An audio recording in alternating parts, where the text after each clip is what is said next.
m'appelle Thomas Amparian et je suis responsable de Business Unit chez Be Engineering. Je suis Nicolas Cousy. On s'entraîne au même pôle de course au large à Trinité-sur-Mer. On met ensemble nos forces et nos faiblesses pour essayer de progresser le plus possible. Et l'objectif, c'est de faire une grosse perf à la Mini Transat 2025.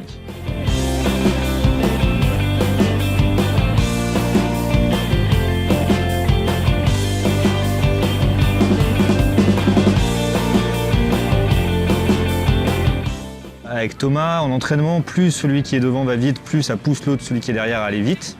Et finalement, on reproduit pas mal ça en compétition. On est l'un contre l'autre, mais c'est pas grave si on est à côté. Et du coup, il y a beaucoup d'entraide dans toute la préparation, l'anticipation, que ce soit un coup de main pour le bricolage, un coup de main sur les waypoints de GPS, parce que ça prend vachement de temps. Toutes ces choses-là, c'est des choses qu'on met en commun pour pouvoir être meilleurs, mais tous ensemble.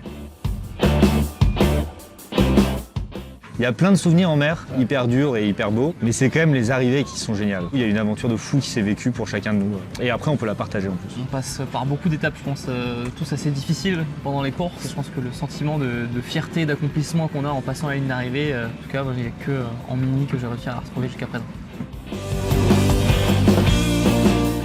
La casse. La pétole. Quand il n'y a pas de vent. Pendant la SAS, les concurrents sont arrivés donc, aux Açores, avaient les îles juste en face d'eux et sont restés bloqués là pendant 2 jours. Donc ça fait un peu bizarre quand on arrive l'après-midi et qu'on se dit cool, je vais prendre l'apéro ce soir au port, et en fait, pas du tout. Je pense beaucoup de résilience, parce que c'est un sport où il y a toujours des problèmes. Il faut toujours creuser la tête et passer du temps et de l'énergie pour les résoudre. Et moi, je rajouterais le moral stable, d'abaisser un peu les émotions pour éviter d'être submergé par les moments qui sont très beaux et ceux qui sont un peu plus difficiles.